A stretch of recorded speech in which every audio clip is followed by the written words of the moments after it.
मूर्ख मनुष्य, तुमने अपने जीवन में बहुत पाप किए हैं। अब तुम्हें मुझसे कोई नहीं बचा सकता। मुझे माफ कर दीजिए प्रभु, मुझसे गलती हो गई, मुझे एक मौका दे दीजिए। रुक जाओ, बचाओ, ये दांत क्या आप जानते हैं मरने के बाद आत्मा को सबसे भयानक सजा किस पाप के लिए मिलती है? गरुड़ पुराण के अनुसार एक ऐसा पाप है जिसे करने वाले को खुद यमराज भी कभी माफ नहीं करते, और उस सजा के बारे में सुनकर ही आपकी रूह कांप उठेगी।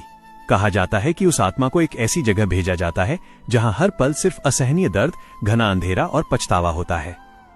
लेकिन सवाल यह है, आखिर वो पाप कौन सा है, और क्या हम अनजाने में भी वही गलती तो नहीं कर रहे? आज के इस वीडियो में हम जानेंगे यमराज का न्याय, नरक की सजाएं और वो सबसे बड़ा पाप जिससे हर इंसान को बचना चाहिए। एक बड़े और शांत गांव में नरेश नाम का एक व्यक्ति रहता था। बाहर से देखने में वो बहुत धार्मिक और सज्जन प्रतीत होता था। उसका नियम था रोज सुबह जल्दी उठकर स्नान करना, मंदिर जाना, भगवान के सामने दीप जलाना और ऊंची आवाज में मंत्रों का जाप करना। वो ये सब इसलिए करता था ताकि लोग उसे एक बड़ा धर्मात्मा समझें। गांव के लोग भी उसकी इसी बनावटी छवि के कारण उसका बहुत सम्मान करते थे। लेकिन सच्चाई इससे बिल्कुल अलग थी। उसके भीतर अहंकार कूट कूट कर भरा हुआ था। उसे अपने धन और अपनी ताकत पर बहुत घमंड था।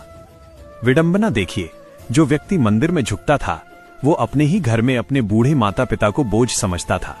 वो उनकी छोटी छोटी जरूरतों तक को नजरअंदाज कर देता था। उसकी माँ कई बार उसे ममता के साथ समझाने की कोशिश करती। वो कहती, बेटा, जीवन में सबसे बड़ा धर्म दूसरों को सम्मान देना और उनकी सेवा करना होता है। लेकिन नरेश को इन बातों में कोई दिलचस्पी नहीं थी।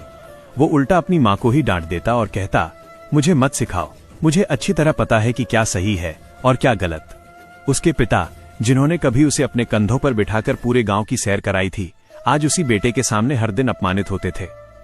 नरेश के दिल में उनके लिए कोई सम्मान शेष नहीं बचा था।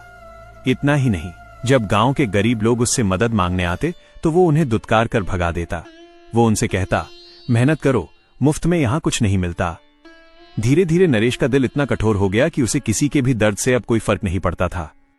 एक दिन उसी गांव में एक तेजस्वी वृद्ध साधु का आगमन हुआ। उनकी आंखों में गहरी शांति और चेहरे पर एक अद्भुत तेज था। उन्होंने गांव के सभी लोगों को इकट्ठा किया और उन्हें कर्म और धर्म का असली महत्व समझाया। उन्होंने कहा, तारांकन, इस संसार में हर कर्म का फल निश्चित है। कोई भी व्यक्ति अपने कर्मों के लेखे जोखे से बच नहीं सकता। जो जैसा बोता है उसे वैसा ही फल काटना पड़ता है। जब वे साधु नरेश के द्वार पर पहुंचे तो उसकी स्थिति देखकर उन्होंने कहा, तारांकन बेटा, केवल बाहरी पूजा पाठ से कुछ हासिल नहीं होता। असली पूजा